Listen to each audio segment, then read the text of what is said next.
मंगलम भगवान वीरो मंगलम गौतमो गणी मंगलम कुंद कुंदार्यो जैन धर्मोस्तु मंगलम सर्वमंगल मांगल्यम सर्वकल्याणकारकम प्रधानं सर्वधर्माणां जैनं जयतु शासनं सहजानंद चैतन्य प्रकाशाय महीयसे नमो अनेकांत विश्रांति महिमने परमात्मने। आचार्य कुंद कुंद देव द्वारा रचित पंचास्तिकाय संग्रह की 45वीं गाथा। इस गाथा में आचार्य भगवान कहते हैं कि गुण और गुणी में अविभक्त प्रदेश पने एक पना है, अनन्य पना है। और कोई कहे कि विभक्त प्रदेश पने से यानी भिन्न भिन्न प्रदेश पने से उसके अन्य पना तो किंचित भी स्वीकार नहीं है, पर विभक्त प्रदेश पने तो अनन्य पना एक पना भी स्वीकार नहीं है, मान्य नहीं है। आया था ना ये, द्रव्य और गुण वस्तुता अविभक्त पने अनन्य हैं, विभक्त पन से अन्यता या अनन्यता नहीं मान्य है। इस पे गुरुदेव श्री का अपन व्याख्यान देखते हैं। प्रवचन नंबर 47 हरिगीत के बाद ही कि जिसे आत्मा का कल्याण करना हो उसे द्रव्य और गुण अभेद हैं, ऐसी दृष्टि करके द्रव्य पर दृष्टि करना है, ऐसा कहते हैं। ये प्रयोजन है इस बात को समझने का। पहले तो आ गया है भाई कि गुण और द्रव्य एक है, पर्याय से अनेक है। पर्याय है ना अनेक, उपयोग की बात आई थी तो 5 पर्याय होती हैं, इस अपेक्षा से अनेक है। पीछे गाथा आई थी, यद्यपि कि गुण गुणी में कोई भेद नहीं होने से उनके एक रूपता है, तथापि पर्यायों के प्रकार में भिन्न भिन्नता पढ़ने से उसको अनेक रूपता या विश्व रूप भी कहा जाता है। तो उसको याद किया यहाँ पर। 5 पर्याय होती हैं, इस अपेक्षा से आत्मा अनेक है। और गुण और द्रव्य अनन्य पने अविभक्त प्रदेश पने से अनन्य है, अन्य नहीं है, अभेद है, एक है। इस प्रकार उसको द्रव्य को एक जानना।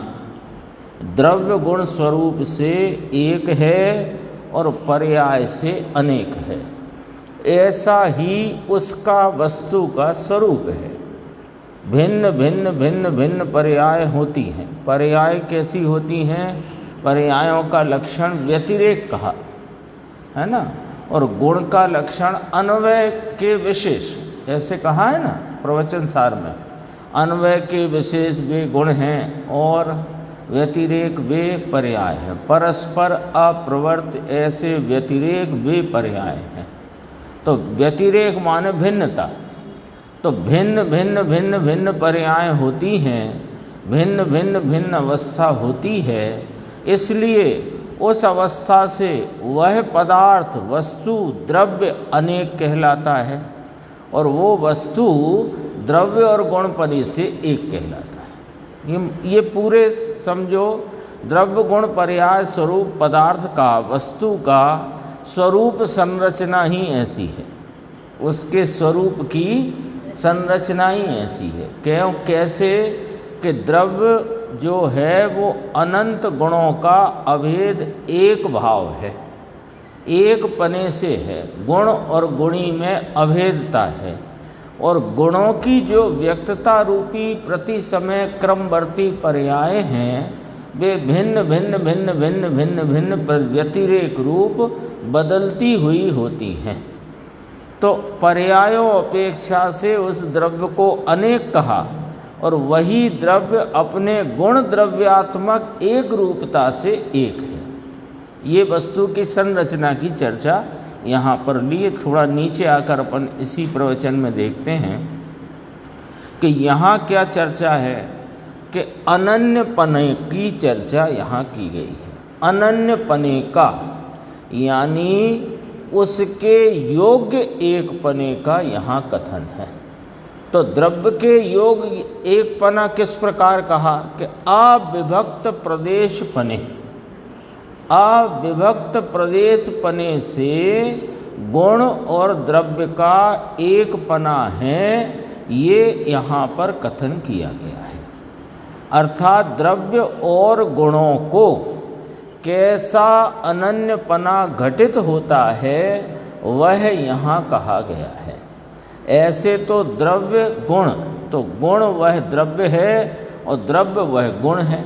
ऐसे तो एक ही वस्तु है, ऐसे तो वस्तुपने वह एक ही है। जैसे गुण है वो द्रव्य है, द्रव्य है वो गुण है, तथापि भिन्न हो गए ना, क्योंकि एक भाव को गुण कहना और एक भाव को द्रव्य कहना। देखो जरा समझना कि अविभक्त प्रदेश पने से देखो तो, यानी जो प्रवचन सार में शब्द लिया अमृतचंद्राचार्य ने अपृथक पना, तो अपृथक पने अविभक्त प्रदेश पने उस वस्तु को देखो तो जो गुण है वही द्रव्य है, द्रव्य है वही गुण है। तथापि द्रव्य द्रव्य है और गुण गुण है, तो संज्ञा अपेक्षा भेद तो अभी सामने ही आ गया। पहला हेतु दोनों में अलग अलग पने आ गया। कैसे कि गुण और द्रव्य, तो गुण और द्रव्य कहते हैं, पर गुण और द्रव्य संज्ञा अपेक्षा उसमें भेद समझना, संख्या अपेक्षा भेद समझना, लक्षण अपेक्षा भेद समझना, प्रयोजन अपेक्षा भेद समझना। कैसे कि द्रव्य की संज्ञा द्रव्य और गुण की संज्ञा गुण। संख्या में द्रव्य एक, गुण अनंत अनेक, और क्या बोला, संज्ञा संख्या लक्षण। द्रव्य का लक्षण गुणों का आश्रयभूत भाव और गुणों का लक्षण अपने अपने स्वरूप रूप भाव और आश्रय नहीं होने रूप भाव। गुण का लक्षण क्या बनेगा कि गुण जिनके आश्रय से अन्य गुण नहीं होते, और द्रव्य का क्या लक्षण बनेगा कि द्रव्य वह जिसके आश्रय से गुण होते हैं। ठीक है ना, तो लक्षण भेद हुआ। और प्रयोजन, द्रव्य का प्रयोजन है अनंत गुणों का आधार रूप रहना, और गुणों का प्रयोजन है ज्ञान का जानना, दर्शन का देखना, सुख का आनंद, चारित्र का शांति, वीतरागता। ऐसे सब गुणों का अपना अपना प्रयोजन है। और द्रव्य का क्या प्रयोजन है कि इन गुणात्मक भावों से परिणमते हुए उनकी व्यक्तताओं का और उन गुणों का आधार रहना, आश्रय रहना, उनका एक रूप भाव रहना। तो ये अपेक्षा तो भेद समझना, लेकिन पृथक प्रदेश पने से भेद कभी न समझना। यहाँ ये कहना है, पृथक प्रदेश पना किंचित भी स्वीकार नहीं है कि द्रव्य के विस्तार क्षेत्र प्रदेश और गुण का विस्तार क्षेत्र प्रदेश अलग अलग है, ये बात किसी रूप में स्वीकार नहीं है।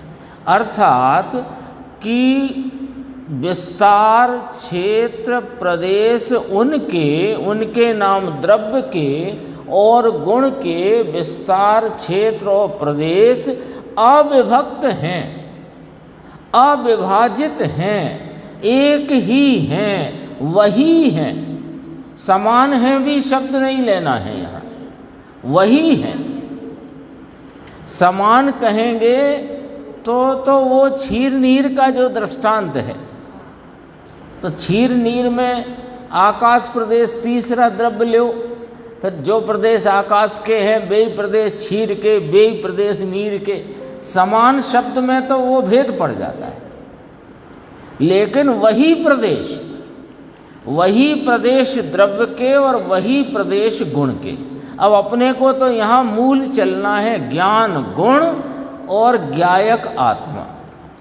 तो ज्ञान गुण का जो क्षेत्र विस्तार प्रदेश है, वही प्रदेश विस्तार और क्षेत्र ज्ञायक आत्मा का है। ये बात यहाँ पर सिद्ध करना है। और विभक्त पने कोई एक भी कहे तो वो स्वीकार नहीं है।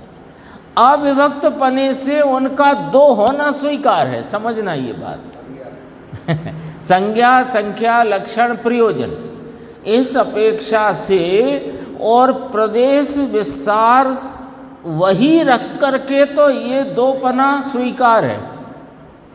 लेकिन विभक्त प्रदेश पने से उनमें एक पना भी कहो तो वो स्वीकार नहीं है।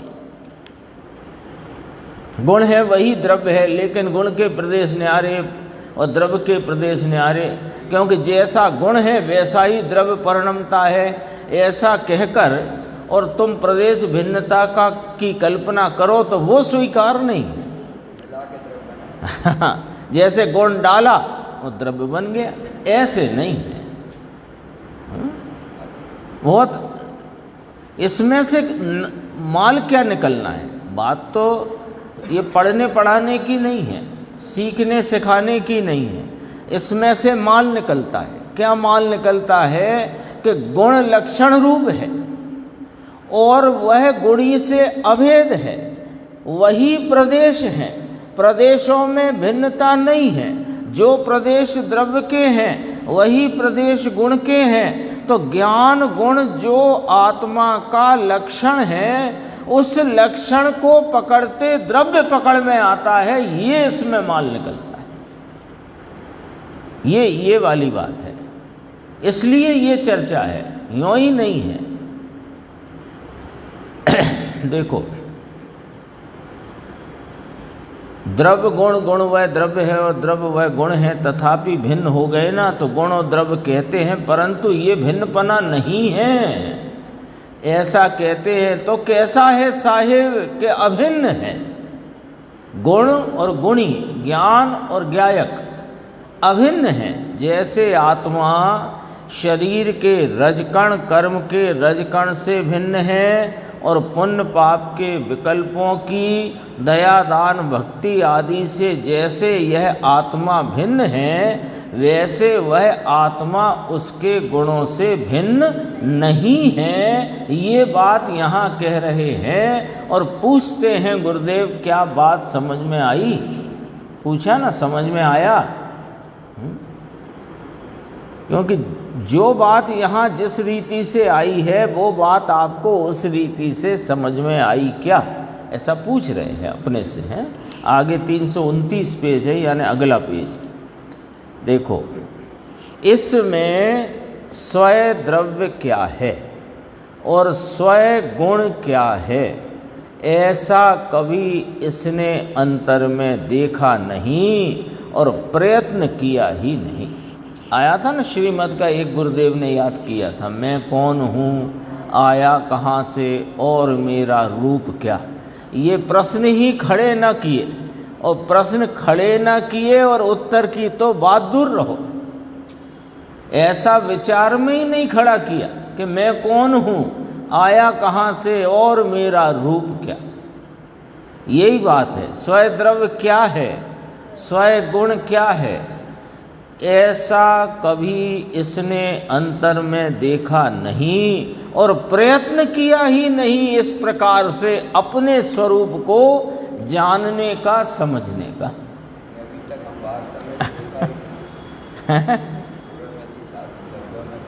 हाँ, श्रोता भी नहीं। हाँ, यहाँ से श्रोता का स्वरूप यहाँ से कहा ना पंडित जी ने। हाँ, अभी तो ये इसमें रहा, 2-3 प्रकार से ये जुड़ जाता है स्वाध्याय में। एक तो उतनी देर कषाय की मंदता रहेगी, अथवा अब थोड़ी स्वाध्याय भी करनी चाहिए। और मंदता रहेगी। नुकसान भी क्या है, घर में बैठे हैं तो वहाँ जाके बैठ जाएंगे, ठीक ही रहेगा थोड़ा। ये वास्तव में श्रोतापने का लक्षण ही नहीं, तो घर में ही बैठे रहें फिर। अरे यहाँ जो अपन समझो 1 घंटे के लिए एकत्रित होते हैं तो वो इसलिए नहीं होते हैं कि वहाँ बैठे थे सो यहाँ बैठो, कुछ तो कषायमंद होगी, कुछ तो समझ में आएगा। तो कुछ समझ में आएगा, यदि समझने की जिज्ञासा होगी तो कुछ नहीं सब ही समझ में आएगा, और जिज्ञासा होगी नहीं तो कुछ भी समझ में नहीं आएगा। देखो क्या कहते हैं, बाकी तो यह करूं और यह करूं और यह करूं और यह करूं, उसमें इसकी जिंदगी चली जाती है। ये धर्म के नाम से भी कुछ व्रत पालन करूं, कुछ दया पालूं, पूजा करूं, भक्ति करूं, यात्रा करूं, ऐसी क्रिया कांड के विकल्प में फंस गया। परंतु इन विकल्पों से तो तू भिन्न है, ऐसा कहते हैं, लेकिन गुण और द्रव्य से भिन्न नहीं है। गुण और द्रव्य तो अनन्य हैं, एक मेक हैं, दोनों के प्रदेश अभिन्न हैं, दोनों के प्रदेश एक हैं, एक नाम वही हैं। आ गया था ना पहले, द्रव्य क्षेत्र काल भाव, ये चर्चा आ चुकी है पिछली गाथा में। एक ही अस्तित्व से रचित होने से उनका सत भी अस्तित्व भी एक ही है। समान प्रदेश माने वही प्रदेश होने से क्षेत्र भी एक है, काल स्वकाल भी एक है, और भाव स्वभाव भी एक ही है। परंतु यहाँ थोड़ी खास दूसरी बात करना है। क्या बात करना है कि जो प्रदेश की अभिन्नता कही थी, उस प्रदेश की अभिन्नता से ही अनन्यपना स्वीकार है, और कोई रीति से अनन्यपना हमको स्वीकार नहीं है। ये वाली बात यहाँ और विशेष खास करना है। अनन्यपना है सो वह किस प्रकार है, गुण का और गुणी का एक पना है वह किस प्रकार है। प्रश्नवाचक कि द्रव्य और गुणों को भगवान आत्मा और यह परमाणु, उसे भी परमाणु में भी यही संरचना, यही स्वरूप, यही सिद्धांत लागू होता है। परमाणु है वह द्रव्य है, उसमें वर्ण गंध रस स्पर्श है, ये उसके शक्ति नाम गुण हैं। उस गुण और द्रव्य के प्रदेश भिन्न नहीं है। टीका में भी लिया था ना, एक परमाणु, उसका एक जो स्वयं प्रदेश है, उसका तो एक ही प्रदेश गिना, और एक प्रदेश में ही, यहाँ तो असंख्यात प्रदेश है, वहाँ तो एक प्रदेश में ही स्पर्श, वही प्रदेश स्पर्श का, वही रस का, वही गंध का, वही वर्ण का, वही अनंत गुण का, वही परमाणु का। दृष्टांत में लिया इसको। एक प्रदेश में तुम कैसे करोगे कि स्पर्श का ये प्रदेश और रस का वो प्रदेश और द्रव्य का तीसरा प्रदेश, प्रदेश ही एक है। हाँ, आई थी उसमें चर्चा। उस गुण और द्रव्य को भिन्न प्रदेश नहीं, ऐसा, ये वाला पॉइंट पकड़ना, भिन्न प्रदेश नहीं, ऐसा अनन्यपना। अनन्यपना तो समझ गए ना, एक पना। ये परमाणु पॉइंट है, देखो रजकण है, तो ये जो हाथ में दिखता है, कुछ बारीक से बारीक कचरे का टुकड़ा भी उठाओ, छोटा है ना, राख उड़ती हुई आई, राख का तिनका भी हो, वो भी अनंत रजकणों का बना हुआ है। ये कोई मूल चीज़ पुद्गल नहीं है। फिर उसके टुकड़े करते करते अंतिम पॉइंट रहे, उसे परमाणु कहते हैं, है ना। अब परमाणु ये इंद्रिय गम्य तो है नहीं, तो परमाणु कैसा है उसका ख्याल अपन ये स्कंद पर से लगा सकते हैं, अनुमान में ले सकते हैं। तो वह परमाणु क्या चीज़ है कि वो द्रव्य है, और रंग गंध स्पर्श आदि उसके गुण हैं। उस गुण को और द्रव्य के प्रदेश का अभिन्न पना है। गुण और द्रव्य उनका अभिन्न पना, एक पना, अनन्य पना, अभिन्न प्रदेश पने हैं, अविभक्त प्रदेश पने हैं। वही प्रदेश परमाणु का, द्रव्य का, वही प्रदेश स्पर्श, रस, गंध, वर्ण आदि अस्तित्व, वस्तुत्व, द्रव्यत्व आदि अनंत गुणों का है कि नहीं? पुद्गल के एक परमाणु में उस गुण को और द्रव्य के प्रदेश, द्रव्य को प्रदेश का अभिन्न पना है, प्रदेश का भिन्न पना नहीं है। परमाणु में ख्याल आता है क्या? इतना परमाणु की व्यवस्था को, उसकी संरचना को अनुमान में लो तो परमाणु का अपना स्वयं प्रदेश कितना प्रदेश के? एक प्रदेश है ना। और उसमें रस, गंध, वर्ण, स्पर्श आदि अनंते गुण, सामान्य गुण, विशेष गुण, अनंते गुण, वो गुण का प्रदेश फिर कौन सा गिनोगे? वही तो क्या नक्की हुआ कि जिस प्रकार एक प्रदेशी परमाणु में जो द्रव्य परमाणु का स्वयं विस्तार प्रदेश है, वही प्रदेश उसके स्पर्श, रस, गंध, वर्ण आदि अनंत गुणों का है। ये बात अनुमान में ली कि नहीं ली? तो इसमें से सिद्धांत खड़ा हो गया कि द्रव्य का और गुण का प्रदेश विस्तार उसका वही होता है, अन्य नहीं होता है। तो गुण और द्रव्य एक हैं, पर कैसे? अविभक्त प्रदेश पने, ऐसे करके बात।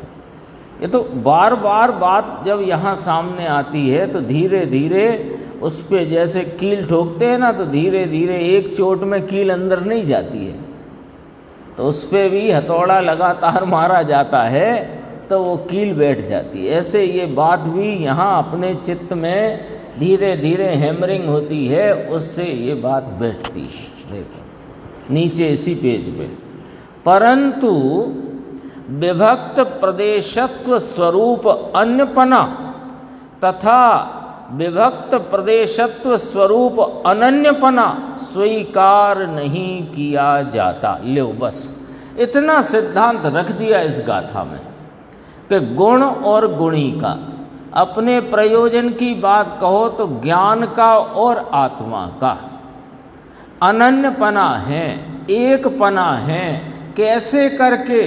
कि अविभक्त प्रदेशत्व स्वरूप से उनमें एक पना जानना, समझना, मानना, स्वीकार करना घटित होता है। किंतु विभक्त प्रदेशत्व स्वरूप पने ना तो अन्यपना स्वीकार है, और विभक्त प्रदेशत्व स्वरूप से तुम एक पना कहो तो वो भी स्वीकार नहीं है। अब दो बात कहते हैं। अब इसके लिए दो पॉइंट आए ना, 3 पॉइंट आ गए टोटल मिलाकर, कोई ज़्यादा लंबी चौड़ी बात नहीं है। 3 पॉइंट आए, आत्मा और ज्ञान, आत्मा द्रव्य और ज्ञान गुण, इनमें एक पना है, सो वह एक पना अविभक्त प्रदेश पने से एक पना है।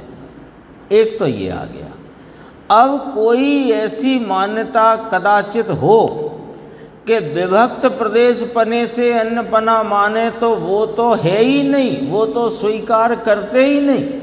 पर विभक्त प्रदेश पने अनन्य पना भी स्वीकार नहीं किया जाता। यानी विभक्त प्रदेश पने से तुम एक हैं ऐसा कहो तो वो भी हम स्वीकार नहीं करते। देखो भगवान, आत्मा और प्रत्येक द्रव्य का यही व्यवस्था, यही संरचना। यहाँ अपने को अधिक आत्मा में लेना है, यानी विशेष बात यहाँ आत्मा की लेते हैं। उसका विभक्त प्रदेशत्व स्वरूप अनन्य पना, गुण के प्रदेशों से वह द्रव्य और द्रव्य के प्रदेश से वह अन्य है, ऐसा नहीं है। तथा विभक्त प्रदेशत्व स्वरूप अनन्यपना तथा गुण के प्रदेश भिन्न कहो और द्रव्य के भिन्न कहो, फिर गुण और द्रव्य को एक कहो, सो ऐसा नहीं है।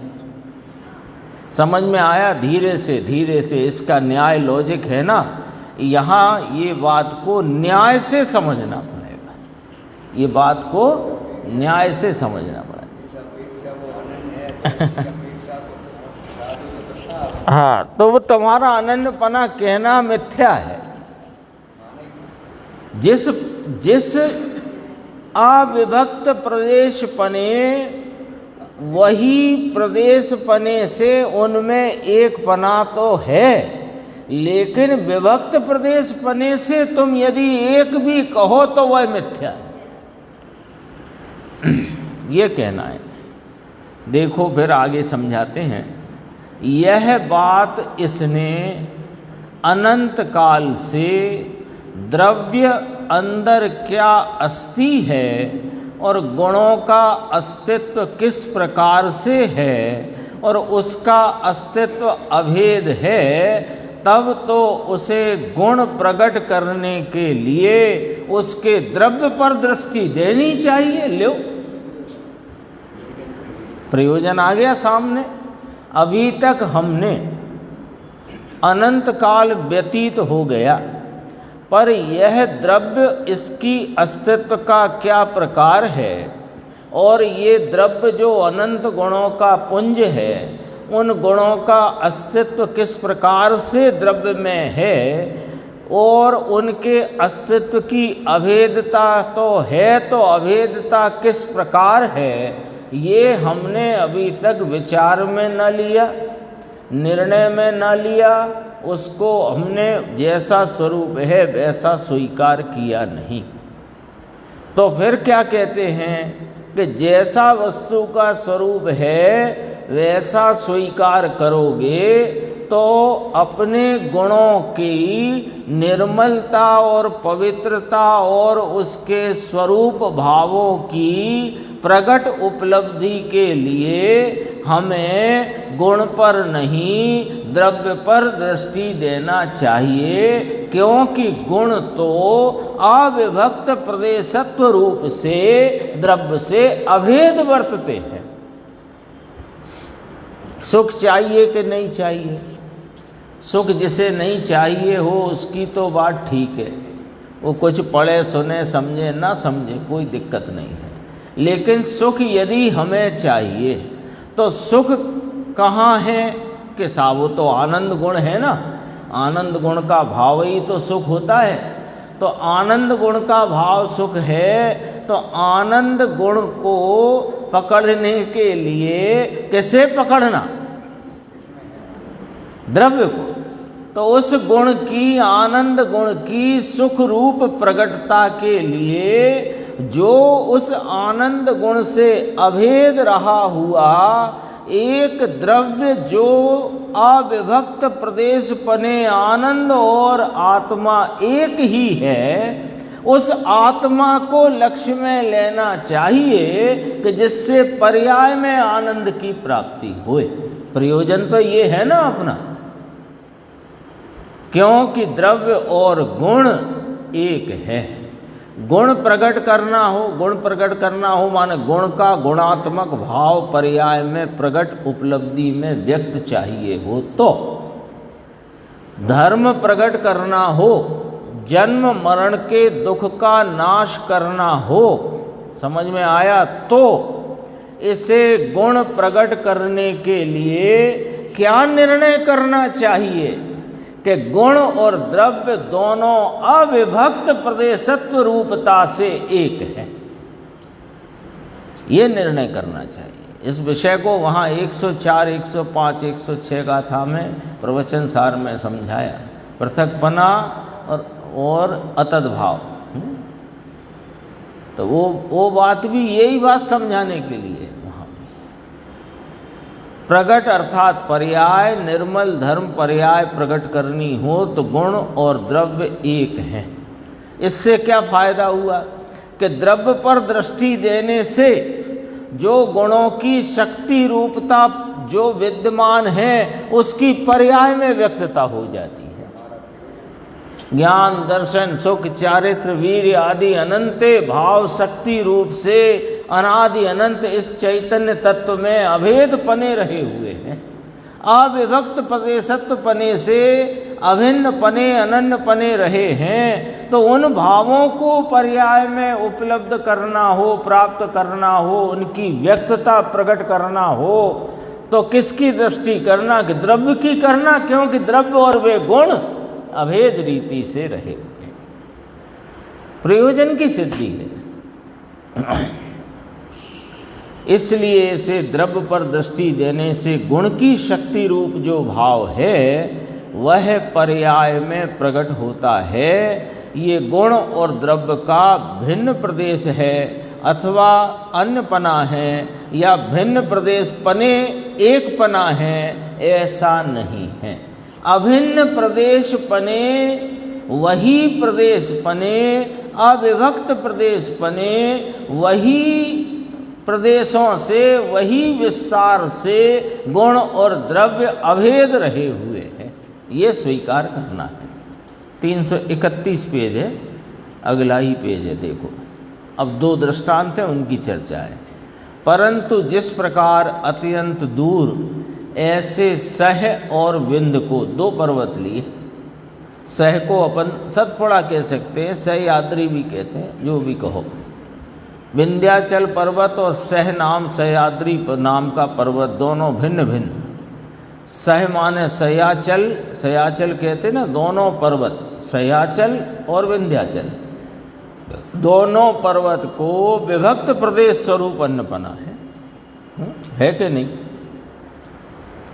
ये दो उंगलियां हैं, देखो, है ना। अब वो पर्वत तो वह अत्यंत दूर दृष्टांत में लिए। दृष्टांत की एक रीति होती है कि दृष्टांत में जब कहना हो तो उत्कृष्ट लेते हैं।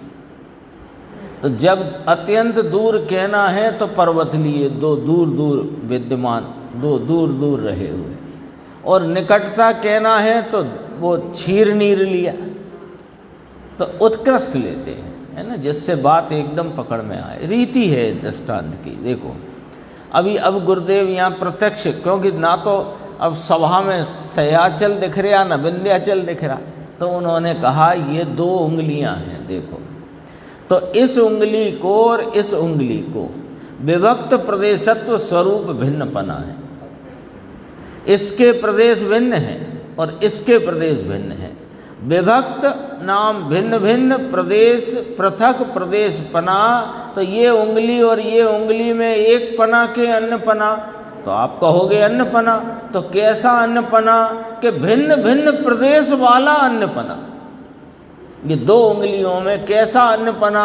कि भिन्न भिन्न प्रदेश वाला अन्य पना। ठीक बात है। अभी आगे बढ़ते, एक पर्वत है वहाँ सह्याचल और दूसरा विंध्याचल, प्रदेश भिन्न और प्रदेश भिन्न से उनके दोनों के अन्य पना है, भिन्न पना है। तथा अत्यंत निकट, अब निकट में नीर क्षीर लिया, अत्यंत निकट ऐसे मिश्रित क्षीर नीर को, ये दूसरा दृष्टांत। अत्यंत निकट ऐसे दूध और पानी को विभक्त प्रदेशत्व स्वरूप, यानी विभक्त प्रदेश हैं, यानी भिन्न भिन्न प्रदेश हैं, तथापि अनन्यपना है। दूध और पानी का एक पना है। अपन ने कल भी बात की थी, दूध और पानी जो प्राप्त होता है गाय भैंस से, वो भी ऐसा ही प्राप्त होता है, ऐसा ही खरीदा बेचा जाता है, ऐसा ही घर में लाया जाता है, ऐसा ही उपयोग किया जाता है। तो वो दूध और पानी के मिले हुए भाव को से उसे एक पना है, लेकिन फिर भी उनमें प्रदेश भिन्नता है। दूध के प्रदेश भिन्न हैं और पानी के प्रदेश भिन्न हैं, एक प्रदेश नहीं है ना। यदि एक प्रदेश हो तो मावा कैसे प्राप्त हुआ? आती है ना बात ख्याल में। सफेदाई और दूध ये अभिन्न प्रदेश बना, चिकनाई और दूध ये अभिन्न प्रदेश बना है, पर पानी और दूध ये भिन्न प्रदेश पने एक पना कहा जाता है। तो ऐसे करके ज्ञान और द्रव्य, ज्ञान और आत्मा के नहीं, ऐसा स्वीकार नहीं है। ऐसे एक क्षेत्र से एक पना दिखता है, ऐसा कहते हैं। फिर पूछा, समझ में आया? अब आगे आते हैं अपन 333 पेज पे, एक पेज बीच का छोड़ना है और आगे आते हैं। देखो, निज घर में निज गुण और निज द्रव्य दोनों किस प्रकार हैं, ऐसा यदि उसे अभिन्न पने का भान हो तो वह गुण प्रगटाने के लिए इसे द्रव्य पर दृष्टि की आवश्यकता पड़े और तब गुण प्रकट हो और तब धर्म हो और तब जन्म मरण गले।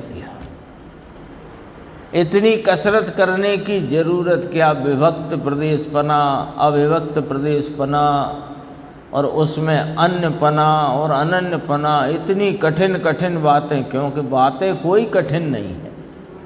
हाँ, प्रयोजन के लिए सुनना हो, समझना हो तो सरल बात है। उदाहरण तो कितने दिए गुरुदेव ने, उंगली का भी दिया, आचार्य भगवान ने पर्वत का दिया, विभक्त प्रदेश पने का अन्य पना, और नीर क्षीर का विभक्त प्रदेश पने का अनन्य पना। तो ये दोनों रूपता से नहीं है ज्ञान और आत्मा। ज्ञान और आत्मा तो जैसे दूध में चिकनाई है, ऐसे आत्मा में ज्ञान है ना।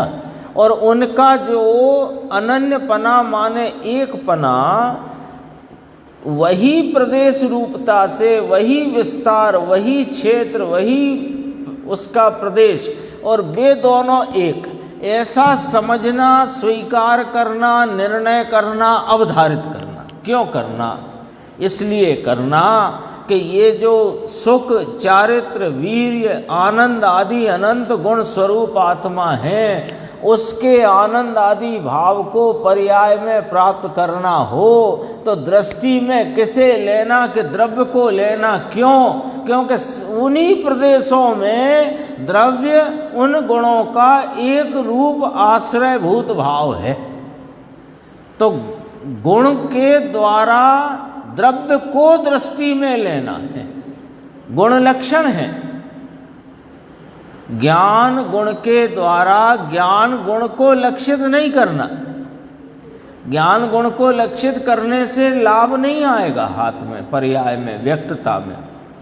ज्ञान गुण के द्वारा ज्ञान गुण और आत्मा अविभक्त रूप से अविभक्त प्रदेश बने एक है, ऐसा निर्धारण करके ज्ञान द्वारा जो द्रव्य को दृष्टि में लोगे तो द्रव्य के अनंत गुणों की निर्मल पवित्र प्रगटता पर्याय में उपस्थित होगी। तो दृष्टि किसकी करना, गुण की कि द्रव्य की, ये निर्णय आता है।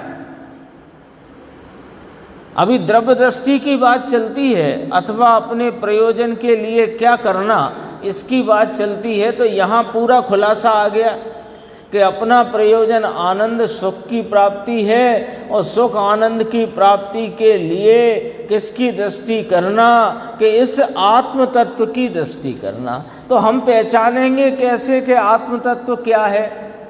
तो कहा कि ज्ञान की पर्याय में जो व्यक्त है वो ज्ञान का भाव है, ज्ञेयों का नहीं।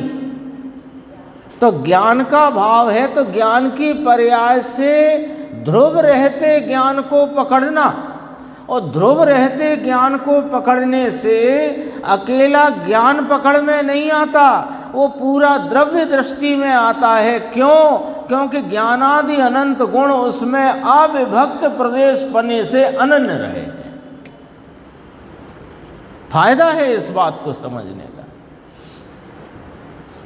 नहीं तो अभी द्रव्य दृष्टि करना, तो समय सारजी में आचार्य भगवान ने कहा द्रव्य दृष्टि करना। गुरुदेव ने भी 45 वर्षों तक एक द्रव्य दृष्टि के लिए निरंतर उपदेश दिया, पर हमें ये तो समझ में आए कि द्रव्य दृष्टि करना क्यों।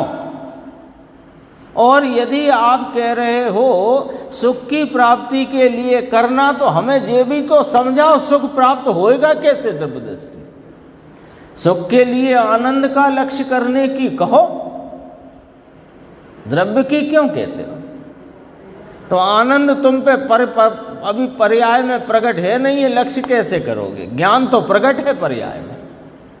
बहुत सारे लॉजिक हैं समझना हो तो। ज्ञान वो आनंद चाहिए, हाँ चाहिए, तो तुम पे प्रकट हो तब तो तुम आनंद को लक्ष्य करोगे, तो वो तो प्रकट नहीं है। प्रकट क्या है कि मति शुद्ध ज्ञान प्रकट है भाई। उस मति शुद्ध ज्ञान में कौन प्रकट है? ज्ञान स्वभाव, अपनी सामर्थ्य का भाव, उससे सामर्थ्य पकड़ में आई, और सामर्थ्य जिसकी है वो सामर्थ्यवान और सामर्थ्य दोनों एक है। तो कौन पकड़ में आएगा कि वस्तु, तो वस्तु को लक्ष्यगत किया उस ज्ञान लक्षण से। एक दिन चल गई चर्चा सुबह की व्याख्या जब अपनी परमार्थ प्रकाश की थी, उपयोग जो है चेतना का व्यापार रूपी उपयोग, उसे लक्षण बना करके उस लक्षण पर से ध्रुव उपयोग को पकड़ना, और ध्रुव उपयोग को पकड़ने से क्या होगा कि उपयोग स्वरूप आत्मा पकड़ में आ जाता है, और उपयोग स्वरूप आत्मा पकड़ में आने से आनंद आदि अनंत भावों की पवित्रता पर्याय में प्रकट हो जाती है। ऐसे ही नहीं है, जिन शासन में एक बात भी बिना लॉजिक की नहीं है।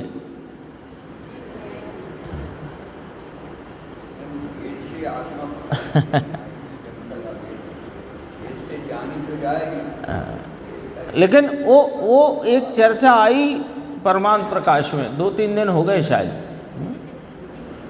उसमें क्योंकि जिनवाणी एक प्रश्न, एक फोन आया था मेरे पास 1.5 महीने पहले, 2 महीने हो गए होंगे। उनका कहना प्रश्न ये था कि चेतना को आत्मा का लक्षण का, चेतना तो पर्याय रूप है और पर्याय तो बदल जाती है। तो कहा वो बदल जाती तो है, पर प्रति समय वह चेतना का परिणमन निरंतर रहता है।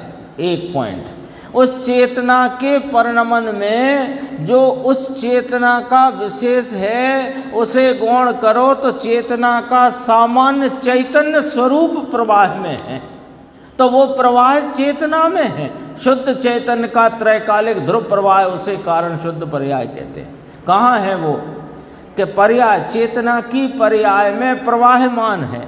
तो उस लक्षण से, जैसे ही ये लक्षण से ये ज्ञान की सामर्थ्य है, इतना ही लक्ष्य में लेना, तो वो ज्ञान स्वरूप ही आत्मा लक्षित होता है। जैसे अपन ने कहा कि शक्कर का, रस गुण का वर्तमान परिणाम हमने जाना, तो रस गुण का मिठास है ना, मिठास, रस गुण की मिठास, तो रस गुण की मिठास रूप परिणाम को हमने जैसे ही जाना, तो ये जानने में आया कि ये शक्कर की मिठास है, तो ये शक्कर ही है। इसके निर्णय में फिर बताओ कितना विलंब है, दूसरा समय नहीं चाहिए। लेकिन गुण भेद को लक्ष्य में नहीं लेना, गुण द्वारा अभेद को लक्ष्य में लेना, ये बहुत गंभीर न्याय। ऐसा ही नहीं है इसी ग्रंथ में हो, हर ग्रंथ में है, लेकिन वो उसकी गंभीरता, उसकी गहनता हमें पूज्य गुरुदेव श्री ऐसे सरलता से समझाते हैं। बाकी तो ऐसी क्रियाएं, व्रत और नियम और ऐसे विकल्प करे और इन विकल्प से मेरा कल्याण हो, इस विकल्प को और अपने साथ एक में एक माने, तो वह दुख को और आनंद के साथ एक मानता है, वह दुख से मुक्त नहीं होगा। सिद्धांत से बात है। विकल्प कैसा है?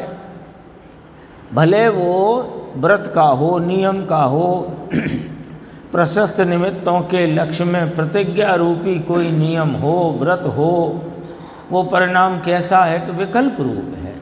विकल्प कैसा है कि विकल्प की जात दुख रूप है, उसकी तो जात ही दुख रूप है। अब दुख रूप तो है विकल्प, और मैं हूँ आनंद रूप, और विकल्प और मैं एक हो गए, तो आनंद और दुख को एक मान लिया। तो अब बताओ कि कब दुख से मुक्त हो गए?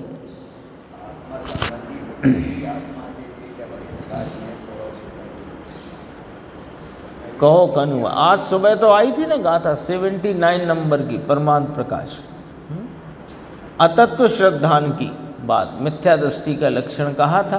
पहले तो यही कहा शुद्धात्मानुभूति की रुचि से विरुद्ध लक्षण वाली जो परिणति है वो मिथ्यात्व परिणति है। तो शुद्धात्मानुभूति की रुचि से विपरीत रुचि माने राग की रुचि, राग द्वेष शुभ अशुभ भाव की रुचि। तो शुभ भाव से संवर मानना ये अतत्व श्रद्धान है, जीव को देह रूप मानना ये अतत्व श्रद्धान है, तप आदि से निर्जरा मानना ये अतत्व श्रद्धान है। मोक्ष की क्या अतत्व श्रद्धान है इसको कि मोक्ष का सुख तो भैया बहुत ही सुख है, कितना कि इंद्रों के सुख से भी अनंत गुना। तो तुम्हें अभी मोक्ष का सुख ही नहीं पता, वो उसकी जात ही नहीं, उसकी जात में अनंत क्या अनंत अनंत का गुणा करो तो भी मोक्ष का सुख उसके हिसाब का ही नहीं है, उसकी जाति का ही नहीं है।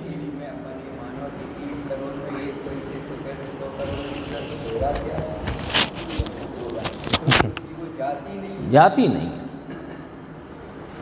तो ऐसे मोक्ष का स्वरूप, मोक्ष हम तो मुमुक्षु हैं, मोक्ष को चाहते हैं, मोक्ष के अभिलाषी हैं, मोक्षार्थी हैं, आत्मार्थी हैं, कुछ भी कहो।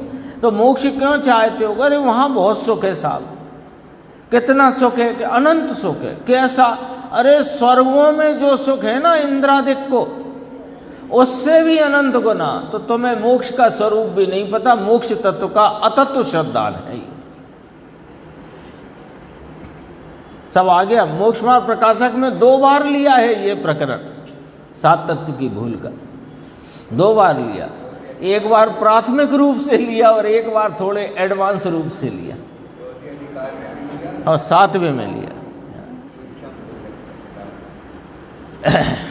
कितना सीधा लॉजिक है कि विकल्प को अपने साथ एक में एक माने, वह दुख को आनंद के साथ एक मानता है, वह दुख से मुक्त नहीं होगा।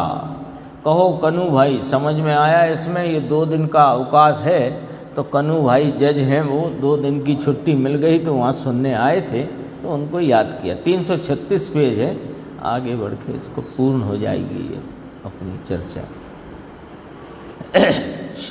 क्षीर नीर को विभक्त प्रदेशत्व रूप अनन्यपना है, एक पना है। उसी प्रकार भगवान आत्मा और उसके आनंद गुण को भिन्न प्रदेश नहीं होने से आनंद गुण और आनंद चाहिए हो तो उसे आनंद धारक द्रव्य पर दृष्टि देना चाहिए। द्रव्य दृष्टि क्यों करना? हम व्रत तप में लगे हुए हैं, उसकी रुचि छुड़ा करके आप हमें इस आत्म तत्व की दृष्टि कराने का उपदेश दे रहे हो तो हमें बताओ तो सही क्यों दे रहे हो? हम घर की तीव्र कलह कषाय से छूटकर यहाँ मंद कषाय में आए हैं और मंद कषाय में ही हमको संतुष्टि है, ठीक है, बढ़िया चल रहा है। अब आप कहते हो कि इस मंद कषाय की भी रुचि छोड़ और द्रव्य पर दृष्टि दे। क्यों? कि मंद कषाय में जो आनंद है वो वास्तव में आनंद नहीं है, आकुलता की कमी है। और जो द्रव्य पर दृष्टि देने से, यानी आनंद के धारक द्रव्य पर दृष्टि देने से जो आनंद की कणिका उत्पन्न होती है, उसका स्वाद इस सब से जाता ही अलग है, न्यारा है। कोई पूछे कि अतीन्द्रिय आनंद का स्वाद कैसा होता है, तो कहते हैं कि अतीन्द्रिय आनंद का स्वाद अतीन्द्रिय आनंद जैसा होता है। तो उसके लिए आपको अतीन्द्रिय आनंद पर्याय में जब प्रकट होगा तो पता लग जाएगा कि ये अतीन्द्रिय आनंद है। हाँ, एक आता है स्टोपदेश में आता है, रावण कैसा कि रावण रावण जैसा। उसी की उपमा उसी से, क्योंकि उसके उपमा के लिए कोई दूसरा है ही नहीं तो करें क्या।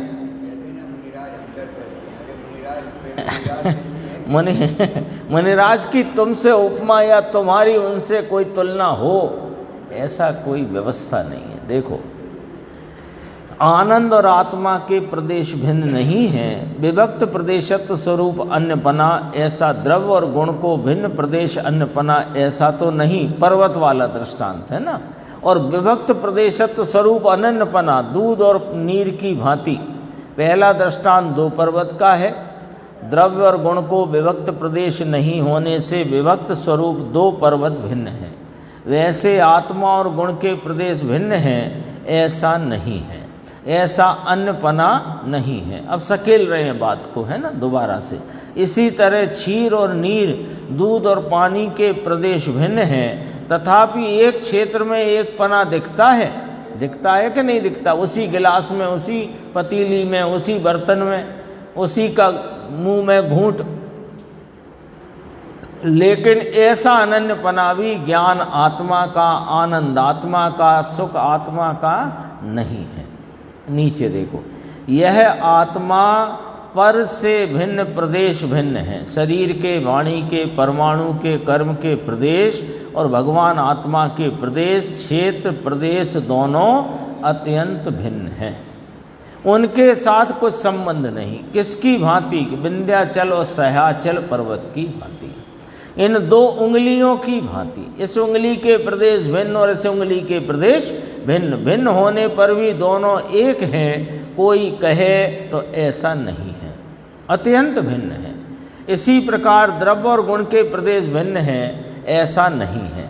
ऐसा बोला जाए तो द्रव्य और गुण ऐसे नाम पड़े हैं ना, तो नाम तो दो है ना भाई साहब। द्रव्य को द्रव्य कहते हैं, गुण को गुण कहते हैं, तो दो मानो ना, तो दोनों के प्रदेश भिन्न मानो ना कि नहीं? ऐसे नहीं है। दूध और सफ़ेदाई, दूध और सफ़ेदी दो नाम पड़ गए, दूध और चिकनाई दो नाम पड़ गए, तो सफ़ेदी के अंश अलग और दूध के अंश अलग, ऐसा है क्या? नहीं, दोनों एक ही हैं। इसी प्रकार द्रव्य आत्मा और आनंद नाम का गुण आत्मा में प्रदेश भिन्न नहीं। ज्ञान आत्मा, आनंद और आत्मा उनके प्रदेश भिन्न नहीं है, दोनों एक हैं। नाम भले अलग पड़े, अपन कर चुके चर्चा, संज्ञा भले अलग पड़ी, गुण और गुणी, द्रव्य और गुण, ऐसे नाम अलग पड़े, किंतु प्रदेश भेद नहीं। ये तो गांठ बांधने की, ये जम जानी चाहिए बात, ठुक जानी चाहिए। कहते हैं तुझे गुण शोधना हो तो द्रव्य में जा, वहां मिलेंगे। पुण्य पाप के प्रदेश भिन्न और निमित्त भिन्न। ले, पुण्य पाप के प्रदेश आत्मा से सदैव भिन्न है और निमित्त तो अत्यंत भिन्न है। वहाँ देखने जाएगा तो ये गुण नहीं मिलेंगे, वहाँ है नहीं तो कैसे मिलेंगे, ऐसा कहते हैं। ये भगवान के पास नज़र की, ये है ना, साक्षात विराजते हों भगवान विदेश क्षेत्र में अभी जैसे विराजते हैं समो शरण में, उनको नज़र में ले, उनको देख, तो तेरे गुण उन पे नहीं है भाई। उनका भिन्न प्रदेशपना है, तेरा भिन्न प्रदेशपना है, तो वहाँ गुण नहीं है। थोड़ा सा और है, 340 पेज है, काफ़ी आगे बढ़ना पड़ेगा।